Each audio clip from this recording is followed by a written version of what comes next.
Racing Studio a sorti le 2 mai 2026 une nouvelle voiture, la Formula RSS 1990 V10, donc modèle basé sur la McLaren MP45B de cette même année.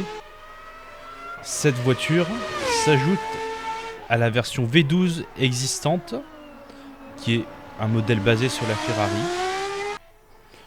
Et sans plus attendre, eh bien on va tout de suite passer au test de cette voiture.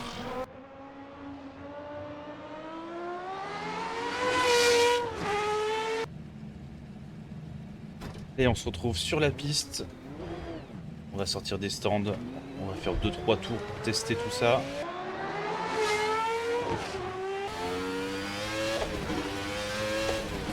Alors on est sur le circuit d'Imola, mais sur la version 1988. Donc comme vous pouvez le voir ici, donc on a l'ancien Tamburello et on n'a pas la chicane Villeneuve. On va aller doucement. Alors, boîte de vitesse manuelle, 6 rapports, donc ce qui implique de faire du talon pointe. En tout cas quand c'est possible, quand vous avez une boîte en H, une pédale d'embrayage.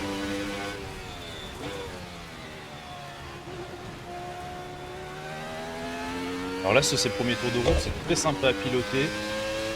C'est pas très compliqué, on va dire. Encore que moi, je suis donc en boîte en H et avec la gestion de l'embrayage manuel. Donc je dois relâcher les gaz et débrayer pour changer de vitesse. Et je fais également du talon pointe pour rétrograder.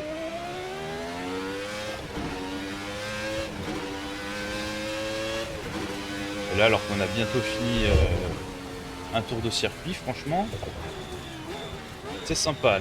La modélisation est évidemment bien faite, hein. C'est du standard de Racing Studio. Donc jusque là, si vous aviez aimé tout ce qu'ils ont produit jusqu'à présent, vous ne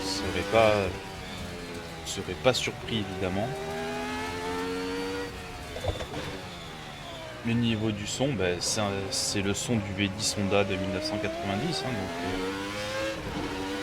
plutôt fidèle quand même si je trouve qu'il manque quelque chose par rapport au son qu'on a des caméras embarquées, mais bon, peut-être que justement c'était les sons de l'époque qui n'étaient pas terribles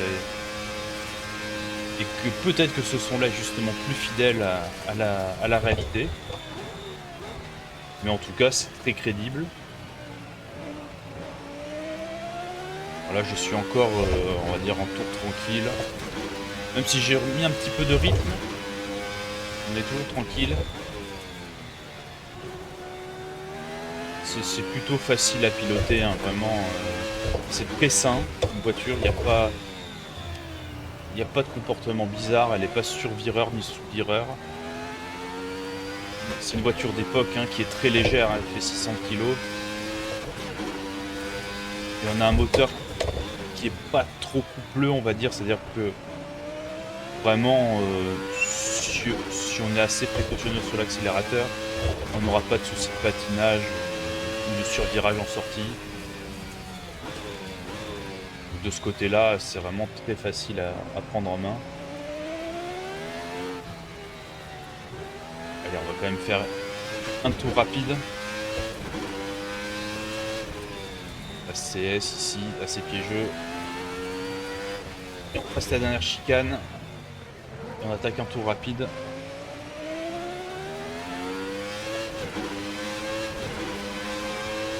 Allez, c'est parti, on va voir ce que ça donne.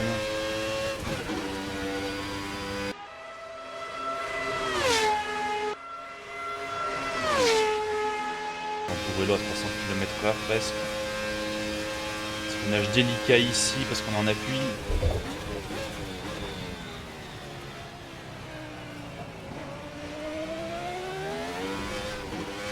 Voilà. J'ai un petit peu patiné, j'ai mis la roue arrière sur le vibreur et comme le vibreur est incurvé, malheureusement ça ne nous aide pas à bien ressortir. Freinage délicat ici parce que c'est en pente. Attention aux bordures qui déstabilisent pas mal. La troisième pour être tranquille sur l'accélération. Et c'est aussi plus confortable que le champ boîte manuelle.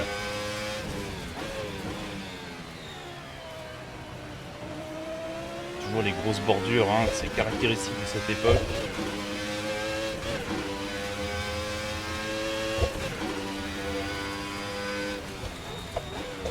Freinage ici. Et la troisième, pareil, même raison, on évite trop passer de vitesse. Et on ralentit. Un S qui est délicat parce qu'il est rapide, avec des trajectoires où il faut être incisif. Et là, j'ai un chicane qui est lente. Et on va boucler le tour en 1:33:147. Bon, c'est pas un grand tour, hein, on va pas se mentir. Et ça demande une certaine prise en main quand même, hein, avec cette boîte en H. Pour se remettre dedans, c'est pas comme le pilotage, je dirais, d'une voiture des années 60. Là, ça demande d'être beaucoup plus réactif. Et mais on sent vraiment que c'est dur à débrayer rapidement, mais c'est très sympa en même temps à piloter. Et puis on y est tout simplement, on peut se prendre pour Ayrton Senna ou Gerhard Berger, piloter ces voitures en ce temps-là.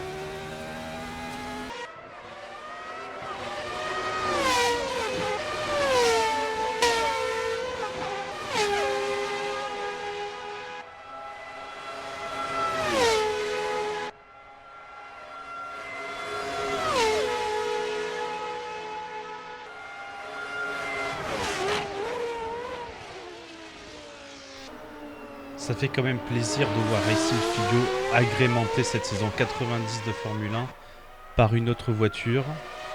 Pour rappel, la version V12 était sortie en 2020, donc il y a eu 6 ans d'écart entre ces deux voitures. Et c'est quand même très plaisant de pouvoir refaire de manière virtuelle le duel Prost et Senna avec des voitures de haute qualité, très bien modélisées, avec des sons qui nous fait envier cette époque de la Formule 1.